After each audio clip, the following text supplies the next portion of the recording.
মাছের মাথা খা, ভক্তের শত্রুর মাথা তুই চিবিয়ে খা। জয় মা পরমেশ্বরী, এনে মা শোল মাছ খা। তাড়া হয়ে তোর শত্রু, তোর বিপক্ষে যারা আছে তাদের চিবিয়ে খা, তুই জীবন্ত প্রমাণ দে এবং ভক্তদের শত্রু নাশ কর। মা এনে তো সন্দেশ খা। এবং আমাদের এই কারণ মাকে নিত্যভোগে দেওয়া হয়। এবং আপনাদের একটা কথা বলি, এই কারণ বাজার দিয়ে কেনা আনলেই মাকে দেওয়া যাবে না। বিশেষ এক পদ্ধতিতে, তন্ত্র মতে বিশেষ এক পদ্ধতিতে, বিশেষ এক মন্ত্র বলে এই কারণকে শোধন করতে হয়।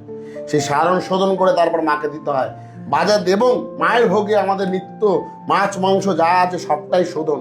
এবং সাত্ত্বিক বলির মাংস দেওয়া হয়। কেন সাত্ত্বিক বলির মাংস দিলাম? বাজার দিয়ে কেনা খাসি মুরগির মাংস নয়, বিশেষ পদ্ধতিতে বলি হওয়ার পর সেই মাংস মাকে রান্না করে ভোগে দেওয়া হয়।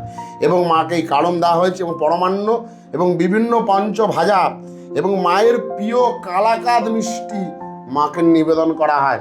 এবং আমরা মাকে যেহেতু জীবন্ত ভাবি, কেন জীবন্ত বলি জানেন? ভক্তরা বলেন মন্দিরে আসবেন হাজার হাজার ভক্ত মাকে জীবন্ত বলে, কারণ মার কাছে কিছু চেলেই পাওয়া যায়। আপনি একবার চাবেন, আপনি মন থেকে পাবেন, এতটুকু। এই ভোগ দর্শনে আপনার দুর্ভোগ কাটবে। একবার জয় মা পরমেশ্বরী বলে এই ভোগের ছবি, ভোগের ভিডিও আপনি শেয়ার করবেন, আপনার জীবনের সকল বাধা কাটবে। জয় মা পরমেশ্বরী, জয় মা পরমেশ্বরী।